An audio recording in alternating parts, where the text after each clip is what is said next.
till eventually another tree, and a third tree, until eventually he's next to the doors of paradise. And he hears the voices of Jannah, and he says, Ya Rab, adkhilni ila Jannah. Oh my Lord, enter me into paradise. And then he's entered into paradise. And when he's entered into paradise, he thinks that paradise is full. Khuyila ilayhi. It's made to look like to him that paradise is full. And it says to this individual that you are going to be given the same as the kings of this dunya. That and 10 times more will be given to you. Ask whatever you desire, whatever you want. أَفَلَا تُرِدُونَ كَذَا وَكَذَا. Don't you want this and don't you want that? And he enters into his palace and to the blessings given to him. This individual will think that no man has been given what I have been given. But this individual, أَدْنَا أَحْدُ الْجَنَّةِ مَنْزِلًا. This is the least individual in paradise. He thinks he's the greatest individual who has just entered into paradise. Likewise we find Haritha ibn Suraqa, a great individual, a companion, as narrated by Imam Bukhari, whereby we find the opposite, where once again his mother loved him immensely. And time came for warfare, the battle of Badr. He began to convince his mother again and again that let me participate in this battle. Let me take part in qital, in warfare. The mother refused. He kissed her. He encouraged her. He reminded her and convinced her till eventually she said, you have permission to leave. And you find that before the battle begins, he goes to have a drink in the bi'r of Badr, in the well of Badr.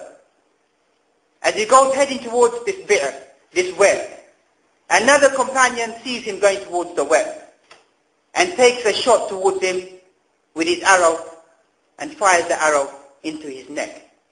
The individual does not, the companion does not recognize that this is Haritha. Haritha is trying to shout out, but his voice is taken away through the penetration of the arrow going into his neck. No one cannot hear him that he's trying to highlight, I am a companion. And there he falls. Then you find that when the companions approach and they recognize that this is Haritha, and obviously the forgiveness has been prayed for that companion for his mistake that he's made. That when they return back to Medina, and everybody is waiting in the heat, in the sun, and this mother once again is waiting for her son. She grabs the companion and says, where is my son? Qutila? Was he killed? That makes her happy. Shaheed? Question mark. Qutila, yes, he was killed. But as for a martyr, then a question mark. The companion said no. Because he was killed, and he explained, he was killed before the battle took place. She goes to the Prophet Muhammad sallallahu alaihi wasallam, crying and weeping and wailing. She said, you know my love for Haritha. He is my beloved son. The immense love for him. If he is not in paradise, if he is in paradise, I will have patience. If not, I will wail and I will cry. And you will see what I do. وَيْحَكِ يَا أُمِّي Haritha. Destruction be upon you. أَجَنَّةٌ وَاحِدَةٌ. Is there only one paradise? Is that what you believe in? That isn't necessarily to fight. Die fighting that you make it to paradise. إِنَّهُ جِنَانٌ. Another mushtaquna ila al-Jannah is narrated by Imam Bukhari and Muslim regarding the companion Abu Dahda. A orphan has a garden and wants to build a wall between his garden and another garden owned by another companion. So he says to the other companion, the Muslim, give me that date palm tree so then I can build my wall around it or beyond it. The individual refuses. He said, you've got a great big garden. What difference does it make if that tree comes into my side of the garden? I'm an orphan, I'm a yatim, and I build this wall. The individual says no. They take it to the Prophet Muhammad sallallahu alaihi wasallam. The orphan said, Ya Rasulullah sallallahu alaihi wasallam, intercede for me. Ask this companion to give me that tree. The Prophet Muhammad sallallahu alaihi wasallam intercedes for him. He says, give it to your brother. He says no. Give it to your brother. He says no. Give it to your brother, he still says no. The hadith has been collected by Imam Bukhari and Muslim. Give it to him, وَلَكَ النَّخْلَ فِي الْجَنَّةِ. Give it to him, and you will have a tree in paradise.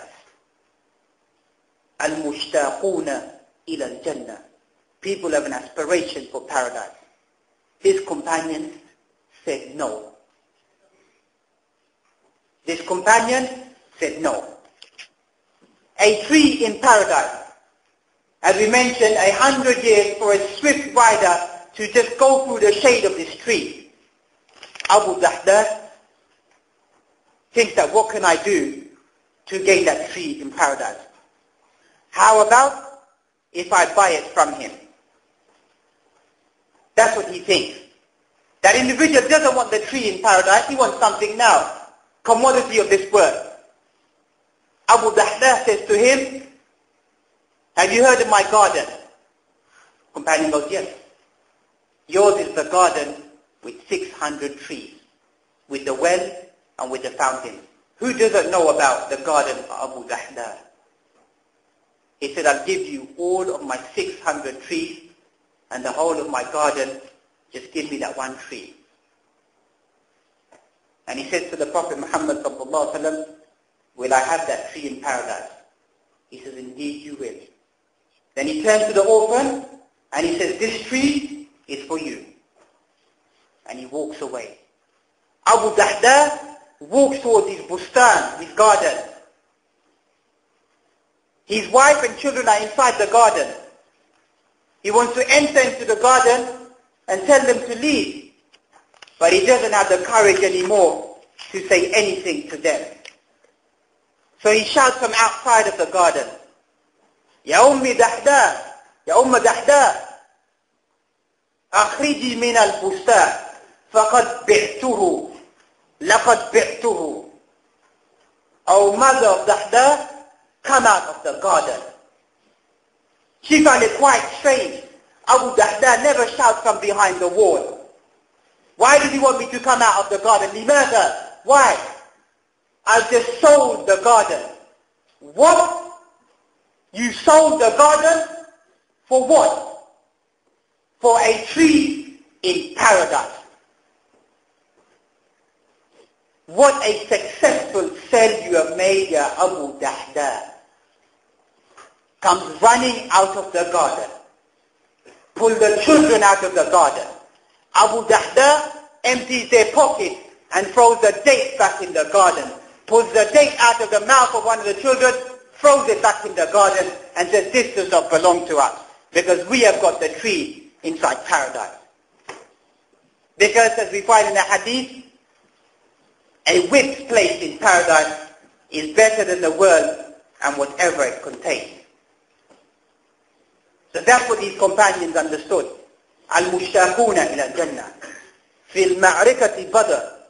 Once again we turn into the warfare of Badr. The caravan of Quraysh. Muslims in a state of weakness. Qumu ila Jannah. Stand up for a paradise whose width is like heaven and earth. Whoever fights with me today will make it to Jannah. The companions felt downtrodden. 313 in number, facing a capacity of 1,000. So he encouraged them, sallallahu alayhi wa sallam, Qumu, stand up, and for you is paradise. فَقَامَ Umayr, or Amir, and he hears this, and he pulls out 7 dates from his pocket. This is his breakfast, this is his lunch, and this is his supper. And he begins to eat. Eats the first one, the second one, the third one. And he looks in his hand and sees four dates are left. إِنَّهَا لَحَيَاةٌ طَوِيلًا. This is a long life. I don't have time to eat the rest of the days. And began to fight and strive